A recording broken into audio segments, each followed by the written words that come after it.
Hey, beautiful people. As always, let us know what time it is and what part of the world you're listening from. I love seeing our stories reach many hearts all over the world. Now, don't forget to like, share, and subscribe right now, because I wouldn't want to interrupt the magic once the story starts.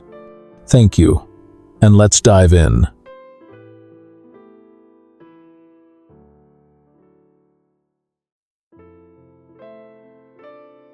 The champagne flute slipped from Abigail Rodriguez's hand in what felt like slow motion, its golden contents arcing through the air in a perfect, devastating trajectory. Time seemed suspended as she watched the liquid splash directly onto the pristine white silk of Manhattan's most sought-after socialite's gown. The entire engagement party at the Plaza Hotel seemed to freeze, 200 of New York's elite collectively holding their breath as gasps echoed through the elegant ballroom. Abigail's heart plummeted as she stared at the spreading stain across what she now realized was probably worth more than her rent for the entire year. At 26, she had worked dozens of high society gatherings as a freelance event photographer, carefully navigating through crowds of wealthy patrons with her camera equipment, but she had never experienced a disaster quite like this. "Oh my God," she whispered, her professional composure cracking as she took in the full scope of the catastrophe. The champagne had not only soaked the front of the gown but had splattered across the elaborate beadwork that caught the ballroom's crystal chandelier light like captured stars. "I am so sorry," Abigail stammered, immediately setting down her camera and grabbing napkins from a nearby cocktail table. She moved toward the woman, whose expression had shifted from initial shock to pure, undiluted fury. "Please, let me help clean this up. Don't you dare touch me." The woman's voice cut through the stunned silence like a blade, her tone carrying the kind of authority that came from a lifetime of having her every wish obeyed without question. "You've completely ruined my engagement announcement. Do you have any idea what you've done?" The crowd had formed a circle around them now, phones discreetly appearing as the city's social elite prepared to witness what would undoubtedly become the scandal of the season. Abigail felt heat rising in her cheeks as she became acutely aware of every pair of eyes focused on her modest black dress and sensible shoes, marking her as clearly out of place among the designer gowns and tailored tuxedos. "This dress is a one-of-a-kind Valentino," the woman continued, her voice rising to near hysteria. "It was custom-made for tonight. There isn't another one like it in the world." Abigail's stomach dropped further as she processed the implications. A custom Valentino could easily cost $50,000 or more, money she couldn't even comprehend having, let alone being responsible for destroying. "I understand you're upset," she began, trying to keep her voice steady despite the tremor in her hands. "If you could just tell me how much it costs, I'll find a way to." "You'll find a way?" The woman's laugh was bitter and sharp. "You couldn't afford this dress if you worked for the next decade. Do you even know who I am?" Before Abigail could respond, a tall figure in an impeccably tailored tuxedo stepped between them with the fluid confidence of someone accustomed to taking control of difficult situations. "Isabel, calm down," the man said firmly, his voice carrying a subtle authority that immediately commanded attention. "It's just champagne. The dress can be cleaned." Abigail looked up into the most striking blue eyes she had ever seen, belonging to a devastatingly handsome man with dark hair styled perfectly, despite the evening's activities, and a strong jaw that spoke of generations of good breeding. For a moment, her breath caught in her throat as she took in his classical features and the way his tuxedo fit his tall, athletic frame like it had been crafted specifically for him.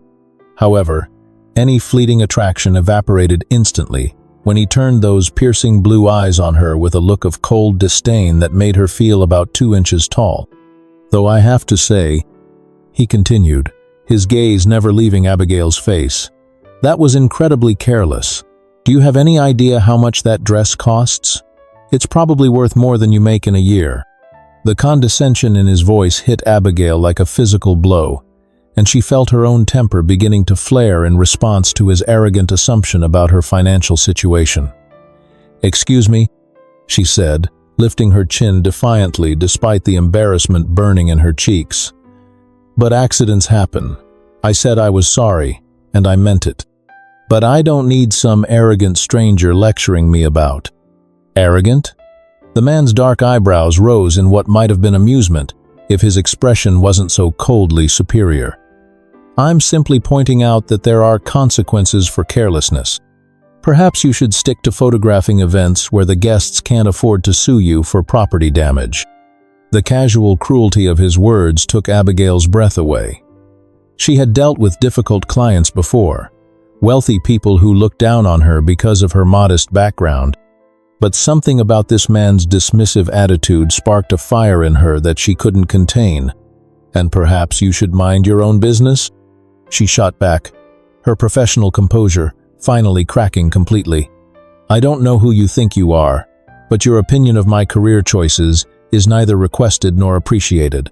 I'm Ben Worthington," he replied with a smirk that made Abigail's stomach drop to somewhere around her shoes.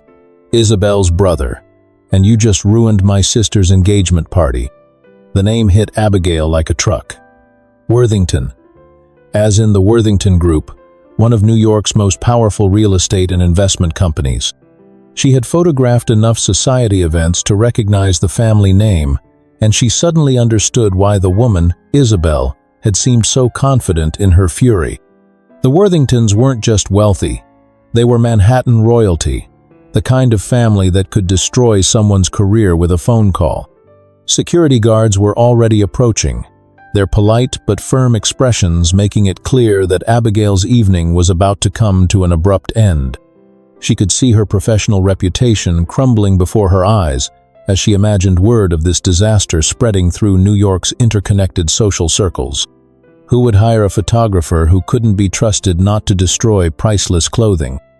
With as much dignity as she could muster, Abigail began gathering her camera equipment, her hands shaking with a mixture of embarrassment, rage, and growing panic about the potential consequences of this disaster. The expensive camera gear represented months of saving, and it was her livelihood, the only way she could support herself and her sister. "Congratulations on raising such a charming sister," she said to Ben as she passed him, her voice dripping with sarcasm despite the tears threatening to spill from her eyes. "I can see where she gets her delightful personality." Ben watched her leave with an expression that might have been amusement if Abigail hadn't been too angry and humiliated to notice. There was something about the way she had stood up to him, even in the face of obvious social and financial disadvantage, that had caught his attention. Most people in her position would have groveled or simply fled, but she had met his arrogance with her own fierce pride. As the security guards escorted Abigail toward the exit, she caught fragments of conversation from the crowd that had witnessed her humiliation. "Did you see that? Absolutely mortifying. Poor Isabel. Who hired that photographer?"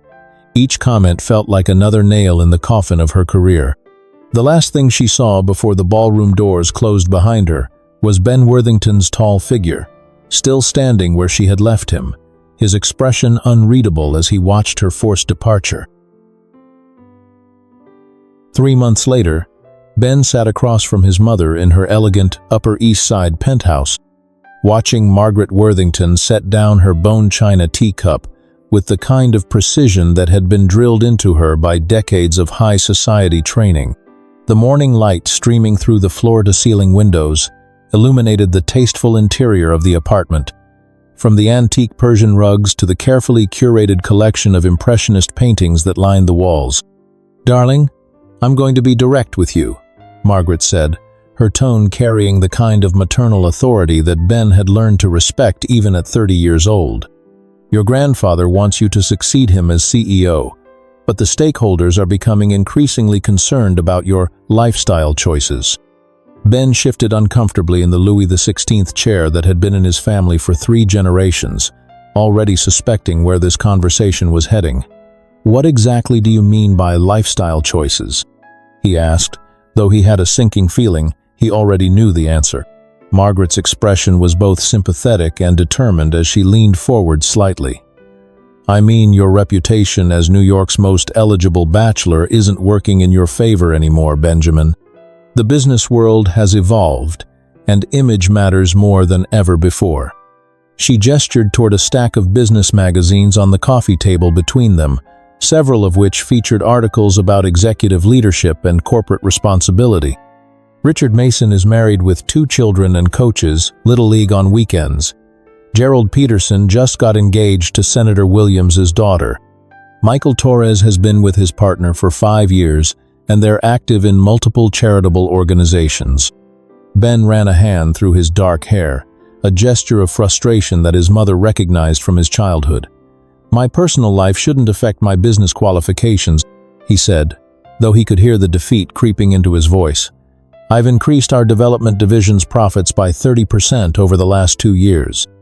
In an ideal world, you're absolutely right," Margaret agreed, her voice softening with genuine sympathy. "But we don't live in an ideal world. We live in a world where stakeholders see stability and responsibility as fundamentally linked. They want a CEO they can trust with the company's future, someone who demonstrates commitment and maturity in all aspects of his life." The weight of expectation settled heavily on Ben's shoulders as he considered his mother's words. The Worthington Group wasn't just a business to his family. It was a legacy that his grandfather Charles had built from nothing over 5 decades ago. At 74, Charles was facing health issues that made his retirement from the CEO position not just inevitable, but urgent. "The succession isn't just grandfather's decision anymore," Margaret continued, as if reading his thoughts. "The board of stakeholders will have significant input, and they're looking for reasons to doubt your readiness for the responsibility." Ben stood and walked to the window, looking out over Central Park where early autumn was beginning to touch the leaves with gold. Below, he could see joggers and families enjoying the crisp morning, people living normal lives without the weight of family legacy and corporate responsibility pressing down on them. "So what exactly are you suggesting, Mother?" he asked, though he was beginning to understand the direction of her thoughts. Margaret's smile was both sympathetic and calculating, the expression of a woman who had spent decades navigating New York's complex social and business hierarchies. "I'm suggesting we give the stakeholders exactly what they want to see. A serious relationship with a lovely, grounded woman who demonstrates that you're ready for the responsibility of leading the company. You want me to find a girlfriend to improve my corporate image?" The absurdity of the situation wasn't lost on Ben, even as he recognized the cold logic behind his mother's suggestion. "I want you to find the right girlfriend," Margaret corrected. "Someone who complements your strengths and shows the stakeholders that you've matured beyond the playboy image that's been following you around for the past few years." Ben thought about his recent dating history, a series of beautiful, sophisticated women from appropriate families who had ultimately proven to be more interested in his bank account and social status than in him as a person. The relationships had been pleasant but shallow, lacking any real emotional connection or genuine compatibility. "And what if I can't find this mythical perfect woman in time for grandfather's retirement?" he asked, turning back to face his mother. Margaret's smile widened, and Ben recognized the expression she wore when she had already thought several steps ahead of everyone else in the room. "Then we'll have to be more creative in our approach." The stack of bills on Abigail's small kitchen table seemed to mock her as she stared at her laptop screen, trying for the 3rd time that week to make her finances work out to something resembling sustainability. Her modest Brooklyn apartment, with its exposed brick walls and vintage fixtures that the landlord generously called character, felt smaller than usual as she calculated and recalculated numbers that stubbornly refused to add up to enough. Jasmine's Columbia University tuition bill sat prominently in the center of the financial chaos, a constant reminder of the crushing responsibility that had defined Abigail's life since their parents died in a car accident 7 years ago. At 19, Jasmine was brilliant, maintaining a 3.9 GPA in her pre-med program while working part-time at the campus library, but even with her partial scholarship, the costs were astronomical. Abigail pulled up her bank account on the laptop, hoping that somehow the numbers had magically improved since she'd checked them an hour earlier. They hadn't. After paying rent, utilities, groceries, and her portion of Jasmine's expenses, she had exactly $347 left until her next photography payment came through, and that was assuming the client paid on time, which was becoming increasingly rare. The past 3 months had been particularly brutal. Word of the Plaza Hotel disaster had indeed spread through New York's social circles, just as she had feared. While she hadn't been officially blacklisted, several event planners had suddenly become unavailable when she called about upcoming work, and her booking calendar had noticeably thinned. "Abby?" Jasmine's voice came from the living room, where she was sprawled on their second-hand couch with textbooks scattered around her like a fortress of medical knowledge. "You're doing the stress calculation thing again, aren't you?" "I'm not stress calculating," Abigail called back, immediately closing the laptop as if that would make the financial reality disappear. "I'm just planning." Jasmine appeared in the kitchen doorway, her dark hair pulled back in a messy bun and her Columbia sweatshirt paint stained from her volunteer work at the local community center. Despite being 7 years younger, she had inherited their mother's ability to see right through Abigail's attempts to shield her from their financial struggles. "The tuition bill came today, didn't it?" Jasmine asked gently, settling into the chair across from her sister. Abigail sighed, unable to maintain the pretense in the face of Jasmine's knowing expression. "It's not your problem to worry about, Jas. I'll figure it out." "Maybe I should take a year off," Jasmine suggested, not for the first time. "I could work full-time, save money, help with expenses." "Absolutely not," Abigail interrupted firmly. "You're not taking time off from your education. You're going to become the brilliant doctor you've dreamed of being since you were 12 years old, and I'm not going to let money stand in the way of that." Jasmine's eyes softened with a mixture of gratitude and guilt that made Abigail's heart ache. She had never resented becoming her sister's guardian. Jasmine was the most important person in her world, but moments like these reminded her of the weight of responsibility that had shaped every decision she'd made for the past 7 years. Before either of them could continue the conversation, Abigail's phone rang with Maya's distinctive ringtone. Her best friend since high school had an uncanny ability to call at exactly the right moment, and Abigail grabbed the phone with relief. "Maya, please tell me you have good news," Abigail said by way of greeting. "Abigail, I know this is going to sound completely insane, but I have a job opportunity that could literally solve all your financial problems." Maya's voice was unusually excited, practically vibrating with energy through the phone. "I'm listening," Abigail said, settling back in her chair while Jasmine moved closer, clearly intrigued by the half of the conversation she could hear. "My cousin works for this ultra-wealthy family in Manhattan," Maya continued. "Apparently they need someone to pose as their son's girlfriend for about 6 months. It's for business reasons. Something about corporate image and stakeholder approval." Abigail nearly dropped the phone. "Pose as someone's girlfriend? Maya, that sounds like something out of a romance novel. Are you sure this is legitimate?" "I know how it sounds," Maya insisted, "but my cousin swears it's completely above board. The family is apparently willing to pay $75,000 for 6 months of convincing girlfriend performance." The number hit Abigail like a physical blow. $75,000 would cover Jasmine's tuition for the next 2 years, with enough left over to build a small emergency fund and maybe even invest in better camera equipment for her business.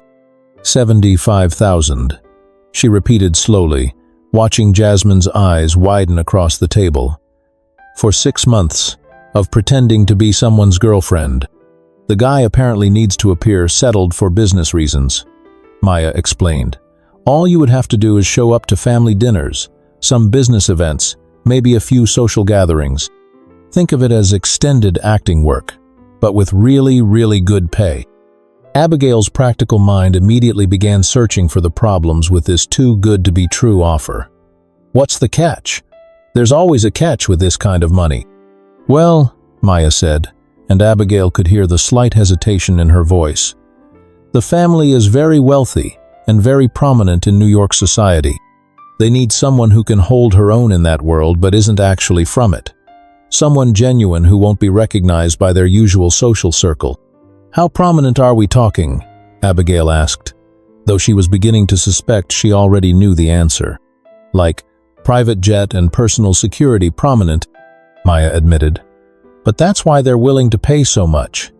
They need someone who can be completely convincing in front of some very important people.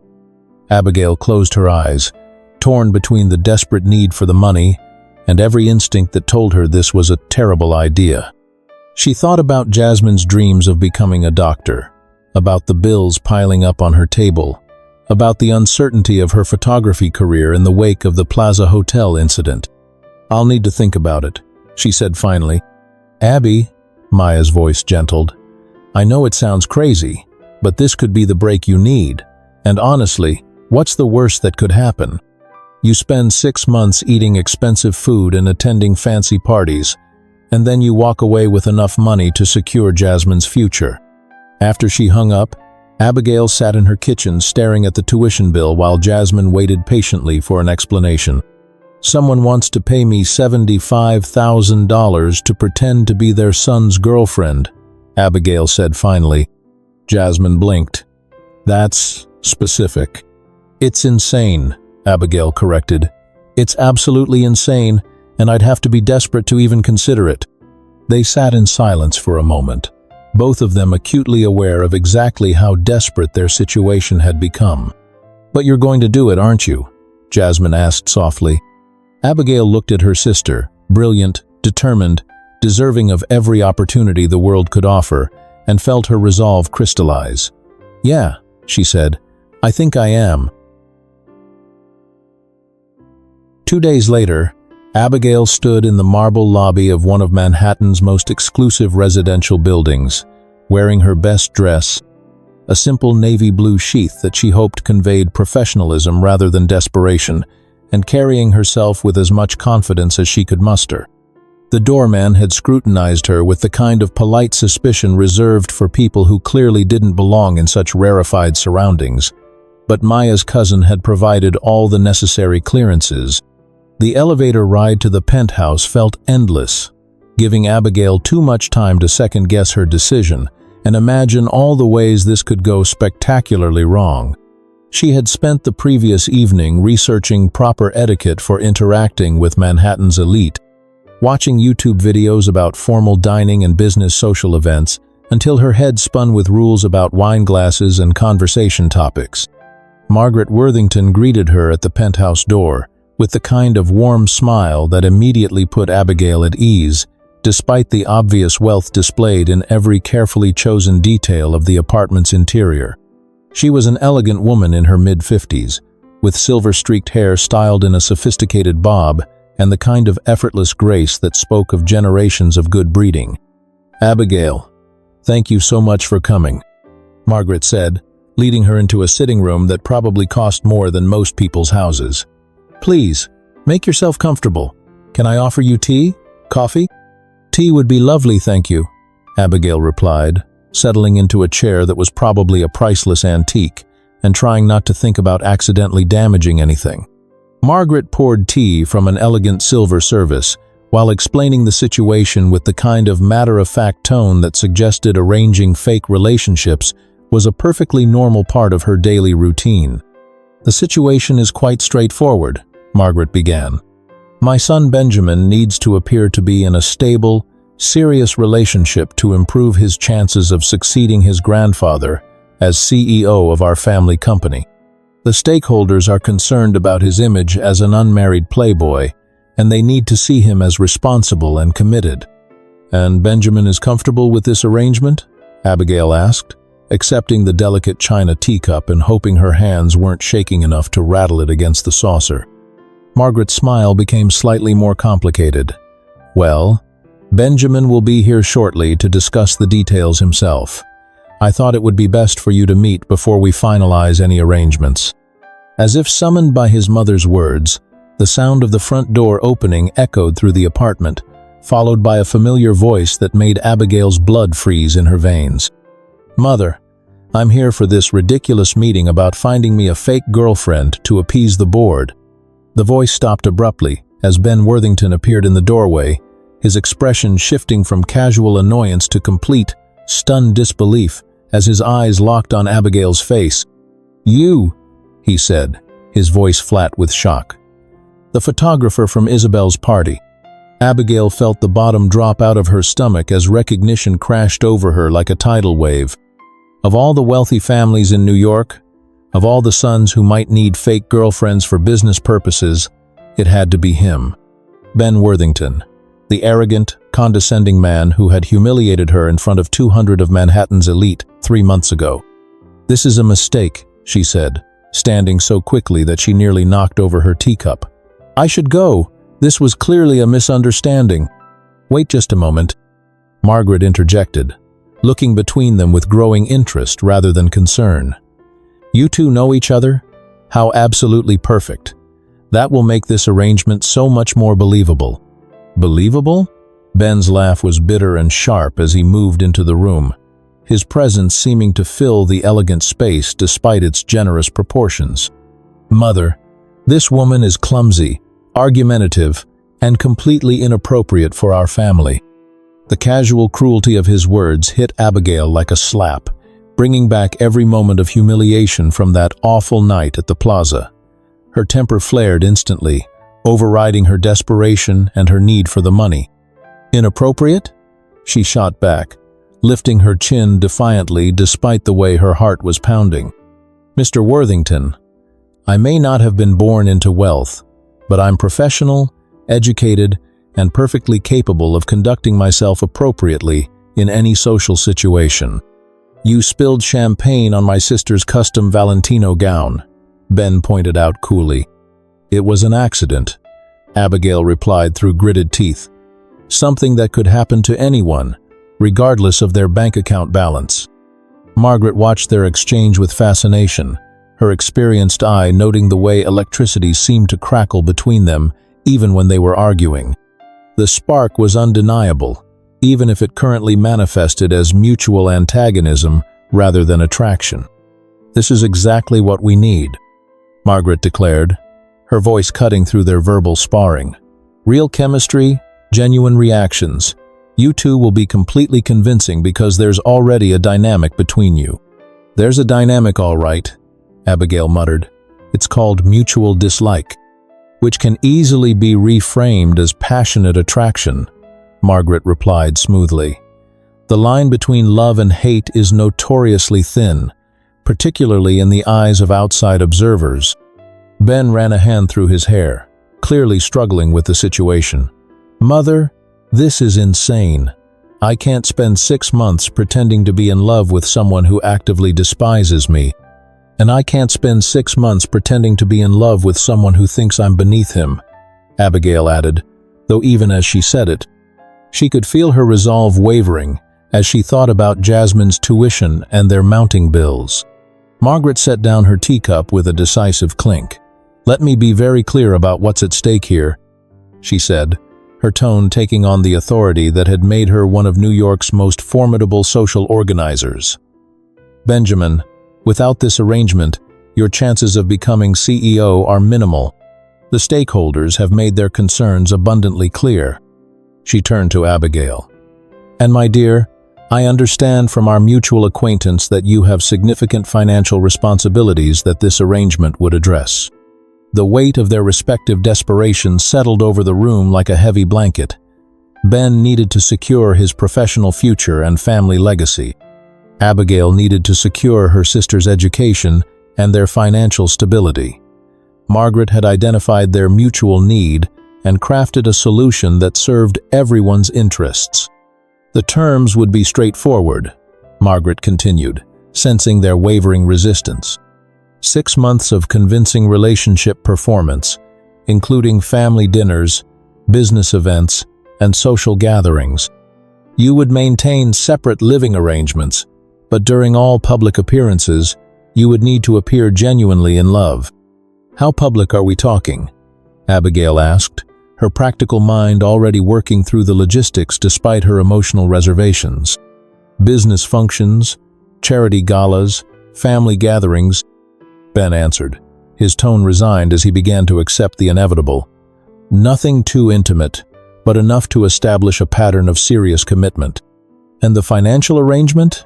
Abigail forced herself to ask, hating how mercenary it sounded, but needing to know that Jasmine's future would truly be secured. $75,000, paid in installments over the 6-month period, Margaret replied, with a bonus of $25,000 if the arrangement successfully results in Benjamin's appointment as CEO. The numbers were even better than Maya had indicated. $100,000 would not only cover Jasmine's remaining tuition, but provide genuine financial security for the first time in Abigail's adult life. Ben and Abigail looked at each other across the elegant sitting room, both recognizing that despite their mutual antipathy, they needed each other to achieve their respective goals. "Fine," Ben said finally, his voice tight with reluctance. "But I want it clear from the beginning that this is strictly a business arrangement. No complications, no drama, and definitely no expectations beyond what's required for public appearances." "Agreed," Abigail replied, though something in his tone sparked her defiance once again. "But I want it equally clear that I'm not some desperate woman who's grateful for your attention. This is a job, nothing more." Margaret smiled with satisfaction as she watched them establish their boundaries with the intensity of two generals negotiating a ceasefire. They might claim to dislike each other, but the energy between them was exactly what she had hoped for: passionate, genuine, and completely convincing to anyone who might be watching. "Wonderful," she said, pulling out an elegant leather portfolio. "Then let's discuss the specific terms and timeline. The first event will be next weekend's charity gala for the Metropolitan Museum. It will be the perfect opportunity to debut your relationship to New York society." As Margaret began outlining the details of their arrangement, Ben and Abigail sat in careful distance from each other, both wondering what they had just committed themselves to, and neither quite believing that they would be spending the next 6 months pretending to be in love, while trying to ignore the uncomfortable truth that their mutual dislike was far more complicated than either of them wanted to admit. The die was cast, the contracts would be signed, and in 1 week's time, Abigail Rodriguez and Ben Worthington would make their debut as Manhattan's newest power couple, a performance that would test both their acting abilities and their capacity to resist the dangerous chemistry that sparked between them every time they occupied the same room. The Metropolitan Museum Gala was everything Abigail had expected, and worse. The grand marble halls echoed with the careful laughter of New York's elite as they navigated conversations that were equal parts social pleasantry and business negotiation. Chandeliers cast golden light over designer gowns worth more than most people's cars, and the air hummed with the kind of restrained energy that came from gathering the city's most powerful people in one elegant space. Ben's hand rested on the small of Abigail's back as they moved through the crowd, the touch professional but intimate enough to suggest genuine affection to anyone watching.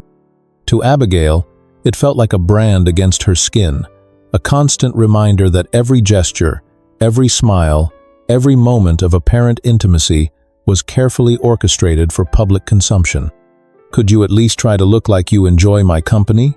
Ben murmured through a smile as they paused near a sculpture worth more than Jasmine's entire education. "Could you try to treat me like an equal instead of hired help?" Abigail shot back, her own smile never wavering, as she nodded graciously to a woman whose jewelry probably cost more than Abigail's annual rent. Their first month of public appearances had followed this pattern. Exactly. Surface pleasantry masking barely controlled hostility. Ben would arrive at her Brooklyn apartment in his Aston Martin, looking immaculate in his tailored suits. And within minutes, they would be trading barbs about everything from his choice of venue to her observations about his social circle. "Mrs. Pemberton is approaching," Ben warned under his breath. "She's one of the most influential stakeholders. Try to look appropriately smitten." "I am appropriately smitten," Abigail replied through gritted teeth, turning to face the approaching woman with a radiant smile. "With the art. This Monet is absolutely breathtaking." Ben felt a flicker of genuine surprise at her knowledge. Throughout their appearances, Abigail had consistently demonstrated an intelligence and cultural awareness that contradicted his initial assumptions about her background. She could discuss art, literature, and current events with the same ease she brought to photography, and it unsettled him in ways he couldn't quite define.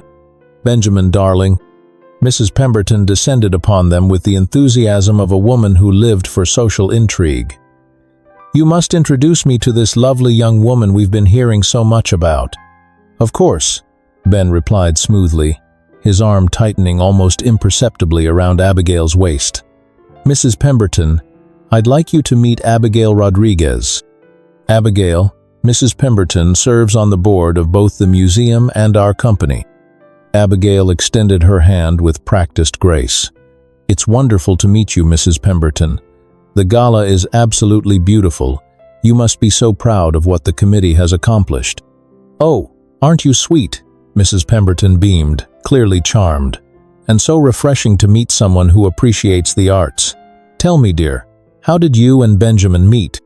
The question they had rehearsed a dozen times, yet Abigail still felt her pulse quicken as she delivered their carefully crafted story.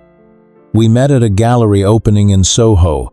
Ben was standing in front of a photograph that I'd actually taken, arguing with his friend about the composition. She overheard me being completely wrong about aperture settings," Ben added with what appeared to be fond exasperation. "I've never lived it down." Mrs. Pemberton laughed delightedly. "How perfectly modern! A couple who met through a shared passion for the arts. Benjamin, your grandfather will be so pleased. He's always said the family needed more culture."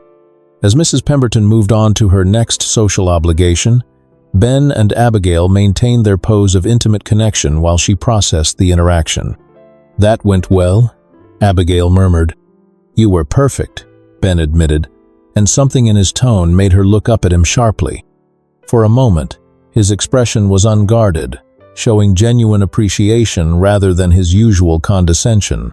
The moment was broken by the arrival of Gerald Peterson, Ben's primary rival for the CEO position, accompanied by his senator's daughter fiancée. Gerald was everything the stakeholders wanted: stable, conventional, utterly predictable, and his smile as he approached carried the smugness of a man confident in his superior position. "Ben, what a surprise to see you here," Gerald said with false warmth. "I wasn't sure social events were your style anymore." "I go where beautiful women want to be taken," Ben replied smoothly, his hand moving to cover Abigail's where it rested on his arm. "Gerald, I'd like you to meet Abigail Rodriguez." Abigail, Gerald Peterson, and his fiancée, Catherine Williams. The introductions were perfectly polite and absolutely poisonous. Gerald's assessment of Abigail was swift and dismissive. Clearly, she wasn't from their world, and he couldn't understand what Ben saw in her beyond a momentary fascination with something exotic. "How lovely," Catherine said with the kind of smile that never reached her eyes. "And what do you do, Abigail?" "I'm a photographer," Abigail replied, her chin lifting slightly at the subtle condescension in Catherine's tone. "How artistic," Gerald said, managing to make creativity sound like a character flaw. "I suppose everyone needs hobbies." Abigail felt Ben stiffen beside her, and something shifted in the dynamic between them. Without conscious thought, they moved closer together, presenting a united front against the subtle attack. "Photography isn't a hobby for Abigail," Ben said, his voice carrying a warning edge. "She's a professional artist whose work has been featured in several galleries." It was a slight exaggeration, but Abigail felt a warmth spread through her chest at his defense of her career. Gerald's smile became more strained as he realized his attempt to diminish her had backfired. "Well," Catherine said with brittle cheerfulness, "how wonderful that you've found someone who supports your creative pursuits." After Gerald and Catherine moved away, Ben and Abigail stood in silence for a moment, both processing what had just happened. "Thank you," Abigail said quietly, "for defending my work." "It needed defending," Ben replied, and when she looked up at him, She saw something in his expression that hadn't been there before, a grudging respect that surprised them both. The rest of the evening passed more smoothly, and as they left the museum, Abigail found herself reflecting on the moment when their fake unity had become something that felt almost real. "You know," she said as Ben's driver held the car door open for her, "when we argue, it's honest. That's more than I can say for most of the conversations in that room." Ben paused in the act of loosening his tie, considering her words. "More honest than most conversations in my life," he agreed, surprising himself with the admission. 4 weeks into their arrangement, Abigail was editing photos in her apartment on a Saturday afternoon when her doorbell rang. She wasn't expecting anyone. Jasmine was at the library, and Maya was working, so she approached the door cautiously. Through the peephole, she saw Ben Worthington standing in her hallway, but he looked different. Instead of his usual perfectly tailored business attire, he wore dark jeans and a casual button-down shirt with the sleeves rolled up. His hair was slightly mussed, and he looked more relaxed than she had ever seen him. "What are you doing here?" she asked as she opened the door, acutely aware that she was wearing paint-stained jeans and an oversized sweater that had seen better days. "I was in the neighborhood," Ben said, though they both knew that was impossible. The Worthington family had no business in Brooklyn. Abigail raised an eyebrow. "You were in Brooklyn, on a Saturday, by accident." "Okay, fine," Ben admitted with what might have been embarrassment. "I was bored, and I thought, maybe you'd like to get some ice cream." The request was so unexpected and oddly endearing that Abigail found herself saying yes before she could overthink it. She grabbed her jacket and her small camera, a habit she'd developed of always having it with her, and followed him downstairs. Instead of his usual chauffeur-driven car, Ben had come in a simple black sedan that he was apparently driving himself. The casual normalcy of it was disorienting after weeks of orchestrated luxury. "Prospect Park?" he suggested as they got in the car. "You know about Prospect Park?" Abigail asked, genuinely surprised. "I went to college in Boston, not Mars," Ben replied with a hint of amusement. "I've been to Brooklyn before." The park was beautiful in the late afternoon light, with families enjoying the weekend warmth and couples walking hand in hand along the tree-lined paths. Ben bought them ice cream from a vendor, vanilla for him, chocolate chip for her, and they began walking without any particular destination in mind. "So what's your story?" Ben asked as they found a bench overlooking the lake. "I mean your real story, not the carefully edited version you've been giving my mother." Abigail considered the question while watching a group of children feed ducks at the water's edge. "There's not much to tell. Parents died when I was 19. Jasmine was 12. I became her guardian and put my own plans on hold to make sure she had opportunities I never did." "What plans?" Ben asked, and something in his tone made her look at him more carefully. "Art school, maybe, or journalism. I was good at writing in high school." She shrugged as if it didn't matter anymore. But Jasmine's education was more important. "She's going to be a doctor. She's brilliant." Ben studied her profile as she watched the children, noting the way her expression softened when she talked about her sister. "You gave up your dreams for her." "I didn't give them up," Abigail corrected. "I just modified them. Photography combines art and storytelling. It's not what I originally planned, but it's mine."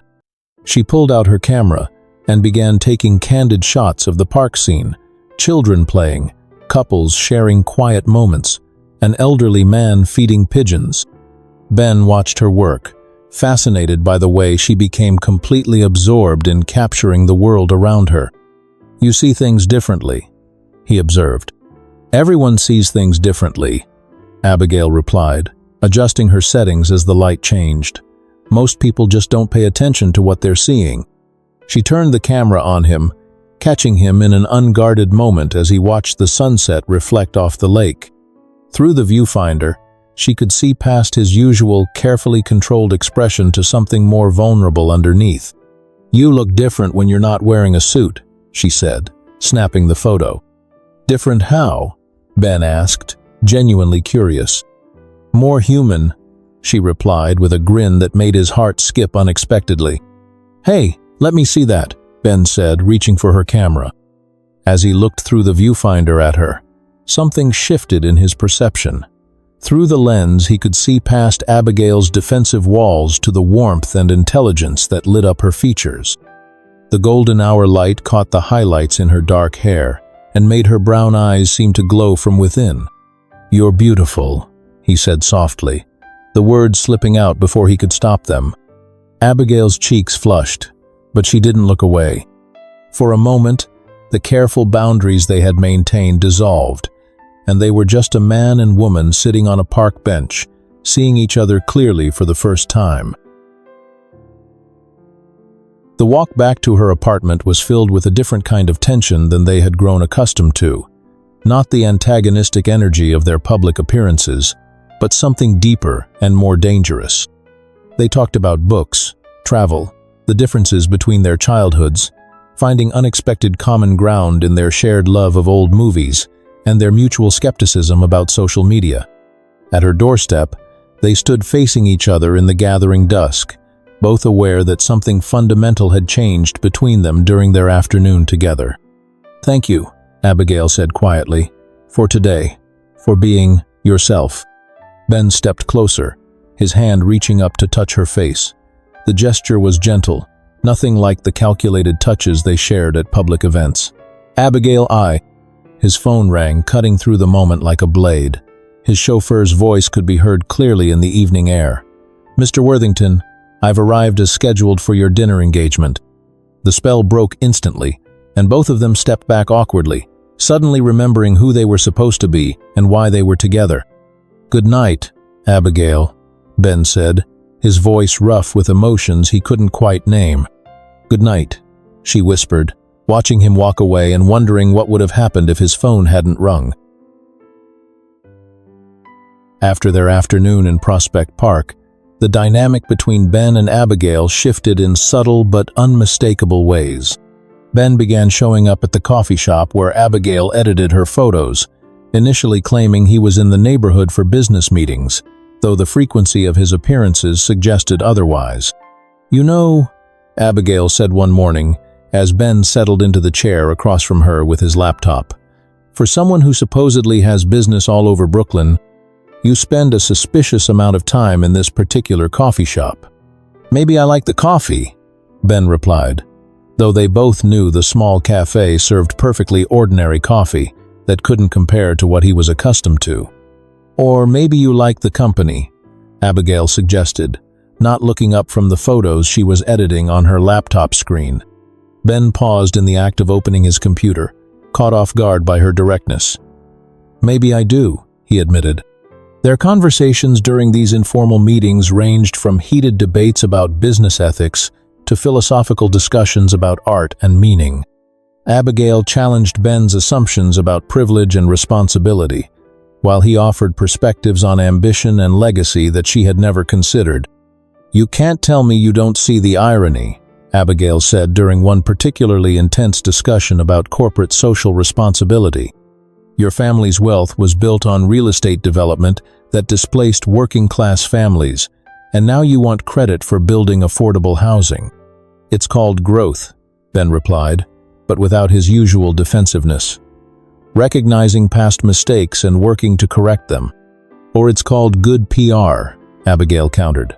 "How do I know you actually care about those families, or if you just care about how caring makes you look?"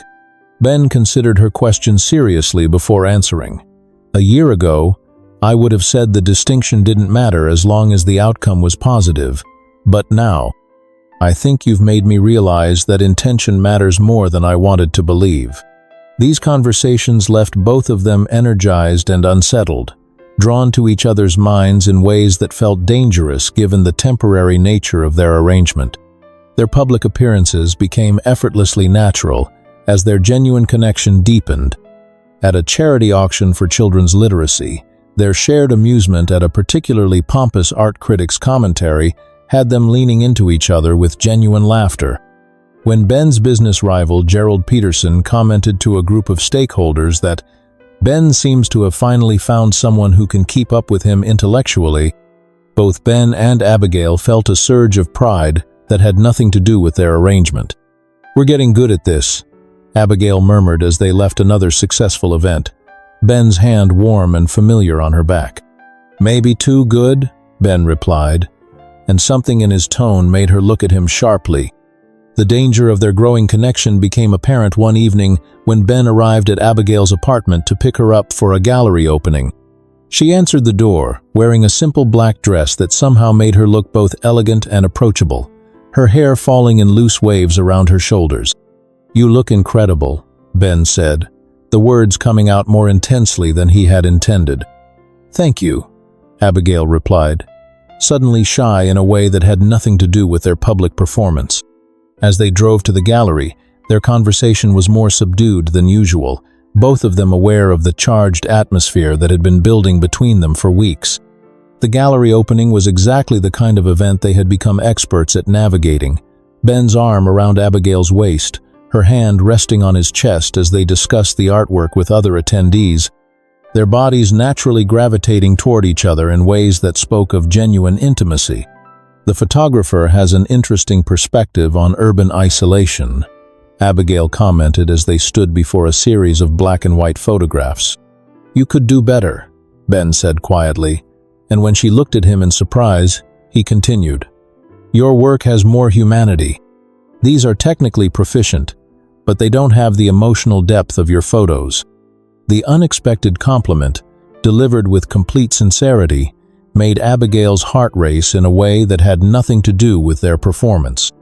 As the evening progressed, they found themselves standing closer together, their conversations becoming more intimate despite the crowd around them. When a well-meaning society matron commented on how perfectly matched they seemed, neither Ben nor Abigail bothered to correct the assumption that their connection was entirely real. The shift in their relationship was tested when Charles Worthington made an announcement during a family dinner that caught everyone by surprise. The elder Worthington patriarch, now showing more obvious signs of his age and recent health concerns, looked around the elegant dining room table with the kind of intensity that commanded immediate attention. "I've been thinking about time," Charles began, his voice carrying the weight of his 75 years. "How much we have, how quickly it passes, and how important it is to spend it with the people who matter most." Margaret reached over to squeeze her father-in-law's hand, while Isabel and her fiancé Jonathan exchanged concerned glances. Ben felt Abigail shift slightly beside him, her sensitivity to family dynamics making her pick up on the underlying gravity of the moment. "My health scare last month reminded me that retirement isn't just about succession planning," Charles continued. "It's about making sure I have time to enjoy the family that's always been the real foundation of everything I've built." He paused, looking around the table with obvious affection. "My 75th birthday is coming up in 2 weeks, and given the circumstances with my health and the upcoming transition, I've decided I want to celebrate it properly." "Of course, grandfather," Ben said immediately. "Whatever you want to do, we'll make it happen." Charles smiled, the expression transforming his lined face. "I've arranged for us to spend a week at the family resort in the Hamptons. All of us, together, like we used to do when you children were young." The Worthington family resort was legendary, a private estate overlooking the Atlantic Ocean that had been in the family for 3 generations. Abigail had heard Ben mention it in passing, but she had never imagined she might actually visit the place. "I want everyone there," Charles continued, his eyes settling on Ben and Abigail with particular warmth. "Ben, I specifically want you to bring Abigail. She's become such an important part of this family, and I'd like the chance to get to know her better." Abigail felt her heart skip at the genuine affection in the elderly man's voice. Over the past months, Charles had been nothing but kind to her, treating her with the kind of paternal warmth she hadn't experienced since her own father's death. "That's incredibly generous," Abigail replied, "but I wouldn't want to intrude on family time." "Nonsense," Charles interrupted gently. "You're family now, my dear. At least I hope you will be officially soon." The pointed comment made both Ben and Abigail suddenly very interested in their wine glasses, while Margaret smiled with obvious satisfaction at her father-in-law's not-so-subtle hint about their future. 2 weeks later, Ben and Abigail arrived at the sprawling Worthington estate as the sun was beginning to set over the Atlantic. The main house was everything Abigail had imagined, and more, a magnificent structure that managed to be both imposing and welcoming, with multiple wings and guest accommodations spread across perfectly manicured grounds. "It's beautiful," Abigail breathed as they got out of Ben's car, taking in the sweeping ocean views and the elegant architecture that spoke of old money and careful preservation. "I used to spend every summer here as a child," Ben said, and something in his voice made her look at him more carefully. "Some of my best memories are tied to this place." As they approached the main house with their luggage, Margaret appeared with an apologetic expression that immediately put Abigail on alert. "I'm afraid we have a small issue with the room arrangements," Margaret said, though her tone suggested she wasn't particularly sorry about the situation. "With all the family members and their partners here, we're a bit short on space." Abigail felt her stomach drop as she anticipated what was coming next. "You two will need to share the ocean view suite," Margaret continued smoothly. "It's quite spacious, with a lovely sitting area, so it shouldn't be too inconvenient." "Share a suite?" Abigail repeated faintly. "Don't worry," Margaret quickly added, though her smile suggested she was actually quite pleased with the arrangement. "There's a very comfortable sofa in the sitting area." As they were shown to their accommodations, both Ben and Abigail tried to maintain their composure while internally panicking about the implications of sharing intimate living space for an entire week. The ocean view suite was indeed beautiful, with floor-to-ceiling windows that provided spectacular views of the Atlantic, an elegant sitting area with antique furniture, and one very large, very prominent king-sized bed that seemed to dominate the room despite its generous proportions. "I'll take the sofa," Ben said immediately, setting down his luggage with careful deliberation. "It's fine, really." Abigail nodded, trying to ignore the flutter in her stomach as she took in their shared accommodations. "Are you sure? It doesn't look very comfortable for someone your height." "I've slept in worse places," Ben replied with a smile that seemed forced. "Besides, a gentleman never lets a lady sleep on the sofa."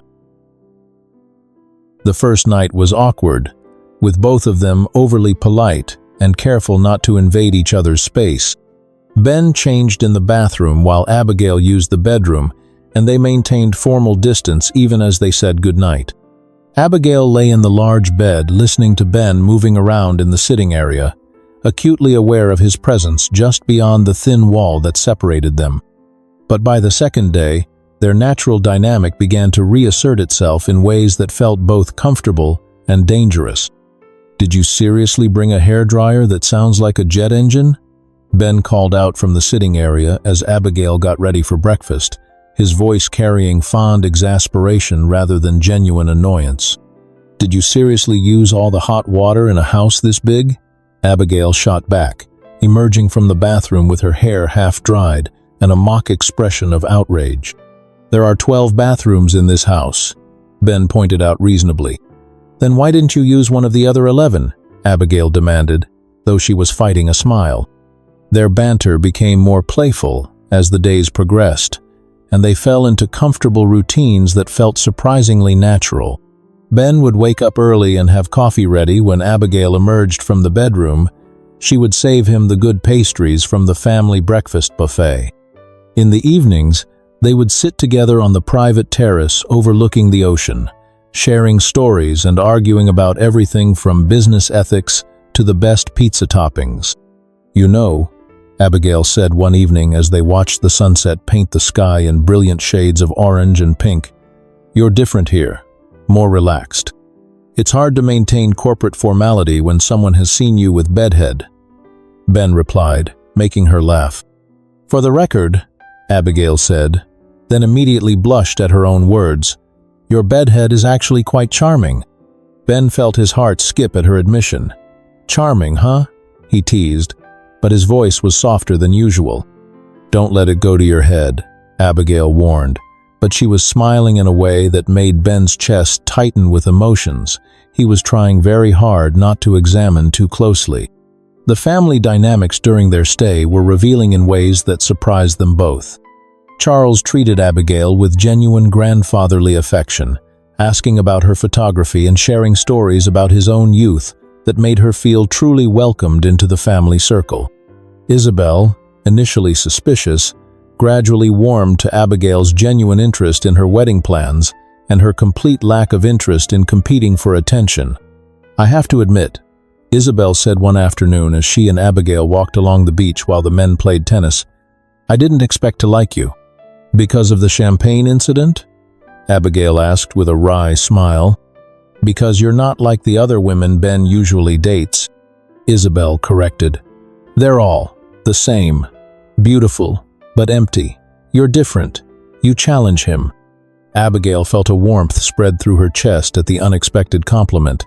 "He challenges me too," she admitted. "Good," Isabel said firmly. "He needs someone who won't just agree with everything he says. You make him think." On the sixth day, as Abigail was getting ready for dinner, she emerged from the bathroom to find Ben adjusting his tie in front of the bedroom mirror. The sight of him in his dress shirt, focused and handsome in the soft evening light, made her pause in the doorway. Ben caught her reflection in the mirror and turned around, his breath catching at the sight of her in an elegant sundress that made her look both sophisticated and approachable. Her hair was loose around her shoulders, and the golden hour light streaming through the windows made her skin seem to glow. "You look beautiful," he said softly, forgetting for a moment that they were supposed to be pretending. "So do you," Abigail replied automatically, then caught herself. "I mean, handsome. You look handsome." They stood there for a moment, the air between them charged with unspoken feelings and growing attraction. The week of shared intimacy, casual conversations, and genuine family warmth had worn down their carefully maintained barriers until they were left with nothing but the truth of their growing connection. Ben stepped closer, his hand reaching up to tuck a strand of hair behind her ear. The gesture was tender and intimate in a way that had nothing to do with their public performance. "Abigail," he began, his voice rough with emotion. The space between them seemed to shrink until they were just inches apart, both of them leaning in when suddenly Isabel's voice rang out from the hallway. "Ben, Abigail, are you ready for dinner? Grandfather is waiting." They sprang apart, both breathing hard and avoiding eye contact as they tried to regain their composure. The moment was broken, but the feelings it had revealed lingered between them like a promise of something neither was quite ready to acknowledge. As they made their way downstairs to join the family for dinner, both Ben and Abigail were acutely aware that their week in the Hamptons had changed something fundamental between them. What had started as a business arrangement was becoming something real and complicated and terrifying, and they had only one more day before they would have to return to the real world and decide what to do with the feelings that were growing stronger with every shared glance and accidental touch. The final day at the Hamptons Resort arrived with Charles's actual 75th birthday celebration. The entire Worthington family had gathered for an elegant dinner on the main terrace overlooking the Atlantic, where white lights twinkled like stars against the darkening sky, and the sound of waves provided a gentle soundtrack to the evening's festivities.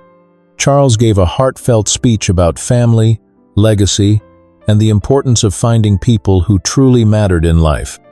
As he spoke about the bonds that endured beyond business success and social status, Ben found himself looking at Abigail, realizing that somewhere along the way, she had become one of those people who truly mattered to him in ways that had nothing to do with their arrangement. "To family," Charles concluded, raising his champagne glass. "Both the family we're born into and the family we choose." As the evening wound down, the older family members began retiring to their rooms, but the younger generation decided to stay up and continue the celebration. Ben, Abigail, Isabel and her fiancé Jonathan, Ben's cousin Marcus and his girlfriend Sandra, and his other cousin Brittany gathered in the main sitting room with bottles of wine and champagne, left over from the birthday celebration. "Let's play a game," Brittany suggested with a mischievous grin, her cheeks flushed from the wine. "How about Never Have I Ever?" The suggestion was met with groans and laughter, but everyone agreed. As the game progressed and the alcohol flowed, inhibitions lowered and confessions became increasingly personal. The questions started innocently enough: travel experiences, childhood embarrassments, college adventures, but gradually became more revealing. "Never have I ever," Marcus said with a sly look at Ben, "pretended to be someone I'm not to impress someone else." Ben and Abigail both hesitated, acutely aware of the irony of the question given their situation. After a moment, they both drank, earning curious looks from the others, who assumed it was about typical dating games rather than elaborate corporate arrangements. "Never have I ever," Jonathan contributed, "been in love with someone I couldn't have." Several people drank, including Sandra, who immediately protested that she could too have Marcus, leading to playful banter about the early days of their relationship. "Never have I ever," Abigail said, feeling emboldened by the wine and the intimate atmosphere, "fallen for someone I shouldn't have." This time, several people drank, including Ben, whose eyes met Abigail's across the room in a moment of electric recognition. The weight of his admission hung between them like a bridge. Neither was quite ready to cross. As the night progressed, couples began drifting back to their rooms. Isabel and Jonathan were the first to leave, with Isabel shooting a meaningful look at Ben that clearly said she approved of what she saw developing between him and Abigail. Marcus and Sandra followed shortly after, wrapped up in each other, and the kind of easy intimacy that came from a secure relationship. Finally, Brittany announced she was getting sleepy from the wine and headed upstairs, leaving Ben and Abigail alone in the sitting room. "That was fun," Abigail said, curling up on the plush sofa with her wine glass, feeling relaxed and happy in a way she hadn't experienced in years. "I never expected your family to be so normal." "Normal?" Ben laughed, settling beside her on the sofa, close enough that she could smell his cologne and feel the warmth radiating from his body. "We're anything but normal." "You know what I mean?" Abigail said, her voice soft from the wine and the intimate atmosphere. "Despite all the wealth and status, you actually care about each other.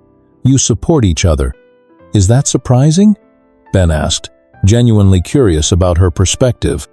"A little," Abigail admitted. "I thought families like yours only existed in business arrangements. Everything calculated for maximum advantage." Ben was quiet for a moment, studying her face in the soft lamplight. "Not everything in my life is a business arrangement, Abigail." The weight of his words settled between them like a confession. Abigail looked up at him, seeing something in his eyes that made her heart race: vulnerability, honesty, and something deeper that she was afraid to name.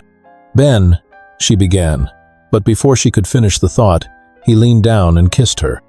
For a moment, Abigail was lost in the sensation, the warmth of his lips, the gentle way his hand cupped her face, the taste of wine and possibility. But reality crashed back over her, and she pulled away abruptly, her heart pounding. "We can't," she whispered, her voice shaky with emotion and desire. "This isn't real, Ben. None of this is real." Ben's eyes were intense as he looked at her, his hand still resting against her cheek. "What I'm feeling right now is very real," he said quietly. "The way you make my heart race when you walk into a room is very real. The way I think about you first thing in the morning and last thing at night is very real." He moved closer, his thumb tracing the line of her cheekbone. "This moment, right here with you, is the most real thing in my life. Everything else, the business meetings, the social obligations, even the CEO position, it all feels like performance compared to this." Abigail's resolve wavered as she saw the sincerity in his eyes. For months, she had been fighting her growing feelings, telling herself that their connection was just good acting, that the chemistry between them was simply a fortunate coincidence that made their arrangement more believable. "I know this started as a business deal," Ben continued, his voice rough with emotion. "But somewhere along the way, it became something else for me, something I never expected to find." He reached out to touch her face again, his touch gentle and reverent. "Tell me you don't feel it too. Tell me that every conversation we've had, every moment we've shared, every time we've laughed together, or argued, or just sat in comfortable silence, tell me none of that was real for you." Abigail's heart pounded as she realized she couldn't deny her feelings any longer. "I do feel it," she whispered, tears forming in her eyes. "I've been trying not to, but I do. I think I started falling for you that day in Prospect Park when you bought me ice cream and actually listened to what I had to say." This time when Ben leaned in to kiss her, she didn't pull away. The kiss was soft at first, tentative, then deeper, as months of suppressed feelings finally found expression. When they broke apart, both breathing hard, Ben stood and gently lifted Abigail into his arms. "Are you sure?" he asked, his voice rough with emotion and desire. "Yes," Abigail whispered, wrapping her arms around his neck. "I'm sure." Ben carried her to their shared bedroom, where they made love slowly and tenderly, with a passion that felt like the culmination of everything they'd been building toward. It was gentle but intense, full of whispered confessions and soft touches that spoke of feelings too deep for words. Every caress was a question, every response an answer, as they finally acknowledged the truth of what had grown between them. Afterward, they lay tangled together in the large bed, watching moonlight play across the ocean through the floor-to-ceiling windows. Abigail's head rested on Ben's chest, and she could feel his heartbeat gradually slowing as they both processed what had just happened between them. "Ben," she said softly, "what does this mean? For us, I mean. For our arrangement." Ben's arms tightened around her as he considered the question. "I think," he said carefully, "that our arrangement just became something entirely different."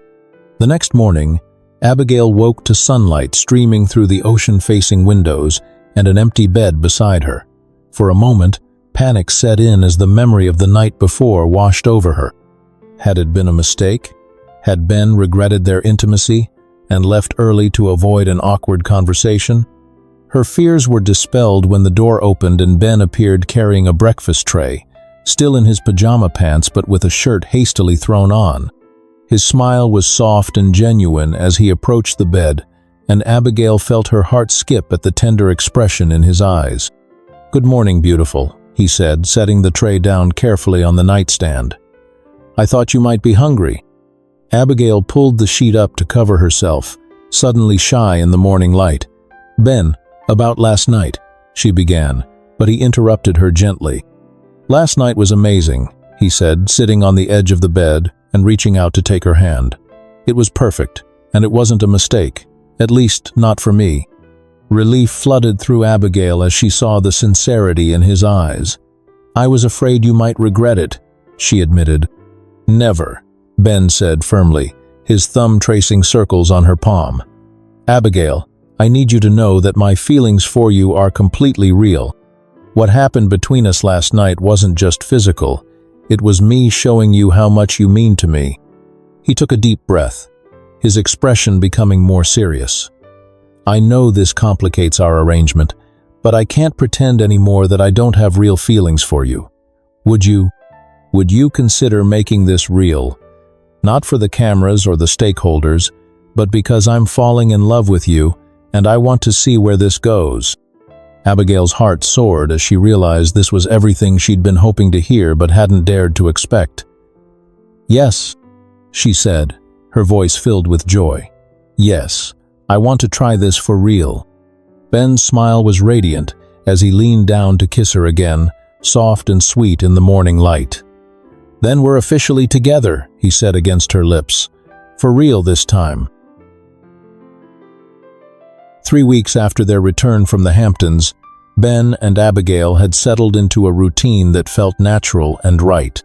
Their relationship had deepened beyond anything either had experienced before, built on genuine compatibility, shared interests, and the kind of emotional intimacy that comes from truly seeing and accepting another person. The media had taken notice of their continued relationship, with several society publications featuring photos of them looking genuinely happy together. A business magazine ran a feature on Ben as one of the leading CEO candidates, mentioning his stabilizing relationship as a factor that demonstrated his readiness for increased responsibility. However, their happiness was being watched with growing resentment by someone who had been confident that Ben would eventually return to her once he tired of his common phase. Vanessa Sterling had been Ben's most serious relationship before Abigail, a sophisticated socialite who possessed the kind of beauty and breeding that made her seem like the perfect match for a Worthington heir. Vanessa had ended their relationship 18 months earlier when it became clear that Ben wasn't ready to propose, confident that he would realize his mistake and come back to her. When news of his engagement party girlfriend first broke, she had assumed it was a rebound that would burn out quickly. But as weeks turned to months and Ben appeared to be genuinely committed to Abigail, Vanessa's confidence had turned to fury. Using her considerable resources and social connections, Vanessa hired a private investigator to dig into Abigail's background. What she discovered was exactly what she needed: evidence of the substantial payment Abigail had received at the beginning of her arrangement with Ben, along with financial records that clearly showed Abigail's desperate circumstances at the time. Vanessa's plan was elegant in its malicious creativity. She contacted Abigail through a fake modeling agency, offering her what appeared to be a legitimate high-paying photo shoot for a luxury brand campaign. The agency had an impressive website, professional-looking contracts, and references that checked out because Vanessa had paid real industry professionals to vouch for the fictional company. Abigail, who was always looking for ways to build her portfolio and earn money to continue supporting Jasmine's education, accepted the job eagerly. The photo shoot was professional and convincing, conducted by a real crew that Vanessa had hired while staying carefully behind the scenes. When it was over, Abigail was paid a substantial sum for her work, thinking she had landed a major client that could lead to more high-end opportunities. What she didn't know was that Vanessa now had evidence of another large payment to her account, evidence that could be used to support a narrative that Abigail was only with Ben for money. 1 week before the crucial board meeting that would determine the next CEO of Worthington Group, Vanessa struck.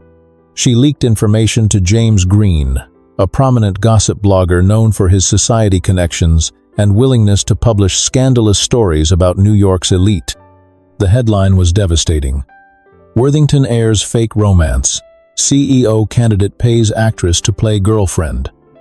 The article included carefully edited financial records showing the payments to Abigail, along with a narrative suggesting that their entire relationship had been a calculated business arrangement designed to improve Ben's corporate image. The story painted Abigail as a money-hungry opportunist who had been the source of the leak, supposedly selling their story for additional profit when she realized Ben was likely to lose the CEO position anyway. The blogger claimed to have inside information about the arrangement, including details about the timing of the payments and the specific terms of their contract. When Ben saw the article at 6 in the morning, his phone was already buzzing with calls from reporters, board members, and family. His world felt like it was crashing down around him as he read the detailed accusations. But what hurt most wasn't the potential damage to his career. It was the apparent betrayal by the woman he had come to love completely. Vanessa was ready with her final piece of manipulation.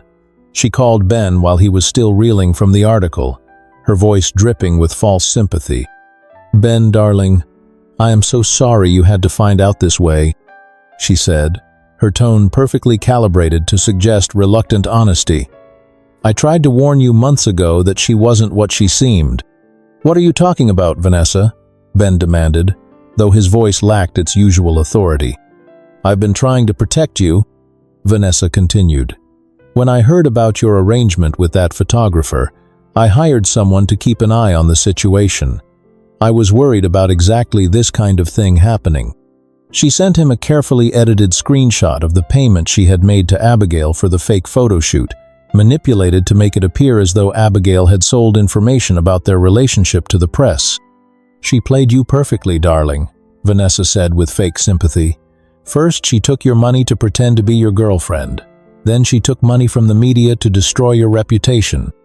I'm so sorry, but I thought you deserved to know the truth." Ben stared at the screenshot, his heart breaking as the evidence seemed to confirm his worst fears. The amount, the timing, the way everything fit together, it all pointed to Abigail having orchestrated the entire exposure for financial gain. That afternoon, Ben confronted Abigail at her Brooklyn apartment, his face a mask of cold fury that reminded her painfully of their first meeting at the Plaza Hotel. She opened the door with a smile that faded instantly when she saw his expression. "Is it true?" he asked, without preamble, holding out his phone to show her the devastating article. Abigail's face went pale as she read the headlines and accusations. "Ben, this isn't what it looks like," she began desperately, but he cut her off. "Isn't what it looks like." His laugh was bitter and sharp. "It looks like you've been using me from the beginning, first for the arrangement money, then for whatever they paid you to leak our story." He showed her the screenshot Vanessa had sent.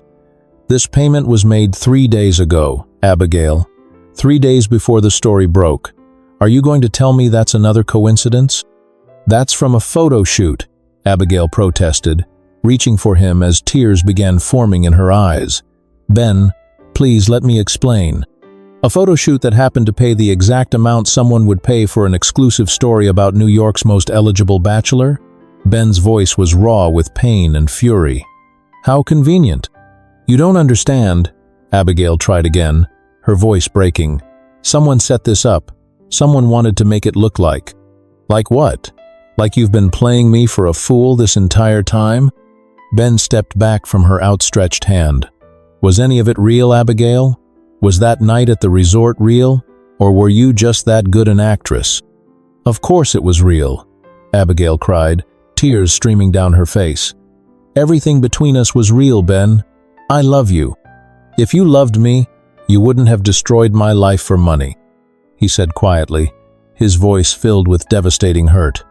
"I trusted you, Abigail. I opened my heart to you, and you used it against me." "Please," she whispered, "just give me a chance to prove." "I've seen enough proof," Ben said, heading for the door. "Goodbye, Abigail. I hope whatever they paid you was worth it." The door closed behind him with a finality that echoed through Abigail's apartment and her heart. She sank to the floor, sobbing as she realized that not only had she lost the man she loved, but he believed the worst possible things about her and wouldn't even listen to her explanations. The board meeting took place 3 days later in an atmosphere of scandal and uncertainty. The leaked story had created exactly the kind of public relations nightmare that the stakeholders wanted to avoid. While Ben presented his case professionally, the questions about his judgment and character were unavoidable. "The concern," explained board chairman Robert Hayes, "is not just about the arrangement itself, but about the decision-making process that led to it and the apparent inability to manage the situation effectively." In the end, the board chose Gerald Peterson as the new CEO, citing his stable personal life and unblemished reputation as factors in their decision. Ben sat through the announcement feeling strangely numb. The position he had worked toward for years had slipped away, but all he could think about was Abigail and whether their entire relationship had been an elaborate deception. For days after the board meeting, Ben found himself unable to focus on work or anything else. The loss of the CEO position should have devastated him, but instead he was consumed by questions about Abigail and their relationship. Had the woman who had shared breakfast with him in bed that morning at the resort been acting? Had the tears in her eyes when he accused her been fake? Finally, unable to bear the uncertainty any longer, Ben went to see his grandfather. Charles was in his study, looking frailer than Ben had seen him, but still sharp and observant. "I owe you an apology, grandfather," Ben began, settling into the familiar leather chair across from the old man's desk. "The whole thing with Abigail was a deception from the beginning. I know how much you liked her, and I'm sorry for lying to you and the family." Charles studied his grandson for a long moment before speaking. "Ben, I've been watching people for 75 years, and I pride myself on being able to tell when someone is genuine." He leaned forward slightly, his voice carrying the weight of his experience. "What I saw in both your eyes during my birthday celebration wasn't deception. It was real love, real connection. I saw the way you looked at each other when you thought no one was watching." "But the evidence," Ben began, but Charles held up a weathered hand. "Evidence can be manipulated, Ben. Hearts can't. That young woman loves you, and you love her. I saw it, your mother saw it, everyone in the family saw it." Charles's voice became more gentle. "Whatever happened with this scandal, I don't believe for a moment that Abigail betrayed you willingly." Charles's words planted a seed of doubt in Ben's mind about Vanessa's version of events. That evening, he found himself replaying every moment with Abigail, every conversation, every look, every touch. The woman who had challenged him intellectually, supported him emotionally, and loved him so completely, could she really have been acting the entire time? A few days later, Ben found himself walking past Abigail's favorite coffee shop, the place where he had spent so many mornings watching her edit photos and falling in love with her dedication to her craft. Through the window, he could see her at their usual table, but she looked different, thinner, sadder, with none of the vibrant energy that had first attracted him to her. Taking a deep breath, Ben entered the coffee shop and approached her table. Abigail looked up from her laptop, her eyes widening in surprise and wariness. "Ben," she said quietly, closing her computer. "Hi," he said, his voice uncertain as he sat down across from her. "How are you?" Abigail paused, seeming to consider her words carefully. "I'm sorry you didn't get the CEO position. I know how much it meant to you." Her sincerity was evident, and Ben felt another crack in his certainty about her betrayal. "It's fine," he said, though they both knew it wasn't. They sat in awkward silence for a moment before Abigail spoke again. "Ben, I know you don't believe me, but I need you to know that I never sold any information about us to anyone. That night at the resort, everything that happened between us, it was real for me. All of it was real." Something in her voice, a quiet desperation mixed with resigned sadness, made Ben really look at her for the first time since the scandal broke. She didn't look like someone who had just made a fortune from betraying him. She looked heartbroken. "The photo shoot payment," Ben said carefully. "Can you prove it was legitimate?" Abigail nodded eagerly, pulling out her phone. "I have all the emails, the contracts, everything. It was for a brand campaign, at least. That's what they told me." As Abigail showed him the documentation, Ben began to see the elaborate nature of the setup. The timing, the amount, the way the story had been framed, it all pointed to someone with significant resources and a deep understanding of how to manipulate the situation. "Vanessa," he said suddenly, the pieces clicking into place. "She's the only one who would have had access to information about our original arrangement, and she's the one who showed me the evidence of your betrayal." Abigail nodded, tears of relief beginning to form in her eyes. "I tried to tell you, but you wouldn't listen." "I'm sorry," Ben said, his voice filled with remorse and self-recrimination. "I should have trusted you, should have given you a chance to explain. I was hurt and angry, and I let that cloud my judgment." He reached across the table to take her hand. "Can you forgive me?" "There's nothing to forgive," Abigail said, squeezing his fingers tightly.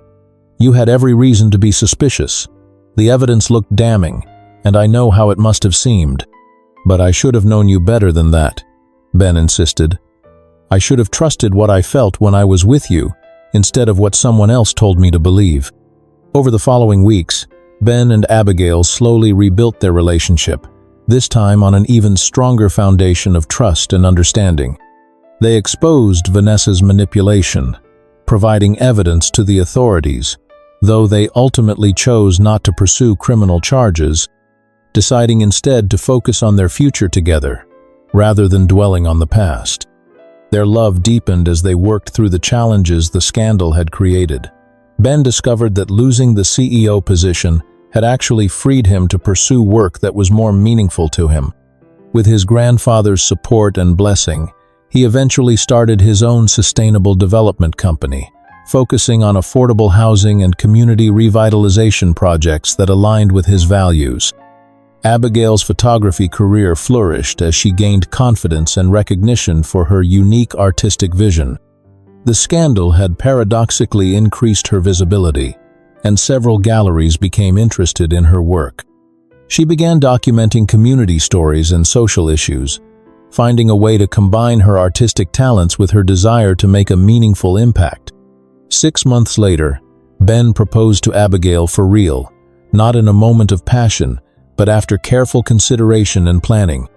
He chose a quiet evening in her Brooklyn apartment, the same place where their relationship had nearly ended, to ask her to spend her life with him. "I know we've been through a lot," he said, getting down on one knee in her modest living room. "But I can't imagine my life without you in it. You've made me a better person, and you've shown me what real love looks like." He pulled out a ring that was beautiful but not ostentatious, perfectly suited to Abigail's style. "Will you marry me? For real this time?" "Yes," Abigail said through happy tears. "Yes, absolutely yes." Their wedding was a beautiful blend of both their worlds. Jasmine served as maid of honor, radiant in her success at Columbia, and grateful beyond words for the sister who had sacrificed so much for her education. Charles, despite his frail health, insisted on walking Abigail down the aisle, tears in his eyes as he gave away the young woman who had brought such joy to his grandson. The ceremony was intimate and genuine, held in a garden overlooking the Brooklyn Bridge, with both their chosen families in attendance. Margaret had initially suggested the Plaza Hotel, but Ben and Abigail had chosen a location that represented the honest, authentic love they had built together. Maya was there with her husband, beaming with pride at her role in bringing them together. Even Isabel had become one of Abigail's closest friends, their bond strengthened by shared experiences and genuine affection. The vows they exchanged were personal and heartfelt, acknowledging the unusual beginning of their relationship while celebrating the authentic love it had become. "You taught me," Ben said, his voice thick with emotion, "that the best things in life can't be bought or arranged or negotiated. They have to be earned through honesty, trust, and the courage to be vulnerable." "You showed me," Abigail replied, "that love isn't about finding someone who fits perfectly into your existing life. It's about finding someone worth building a new life with." Years later, when people asked them about their love story, Ben and Abigail would laugh about how their fake relationship had become the most authentic thing in their lives. They had learned that true love isn't about perfect circumstances or smooth paths. It's about choosing each other every day, especially when things get difficult. They built a marriage based on equality, mutual respect, and shared values.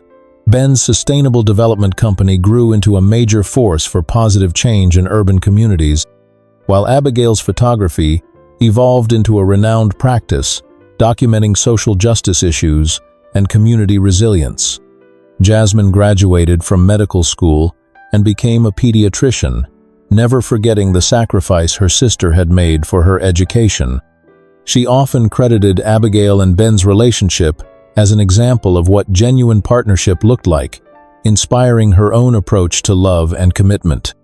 Their story became a testament to the power of authentic connection, proving that sometimes the most beautiful love stories are the ones that start with pretense but transform into something completely real through patience, trust, and the courage to be vulnerable with another person.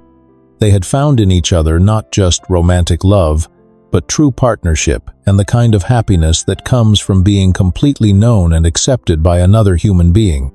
In the end, their fake arrangement had led them to discover something neither had been looking for but both desperately needed: a love that was worth more than any business deal, more valuable than any inheritance, and more real than anything either had ever experienced before.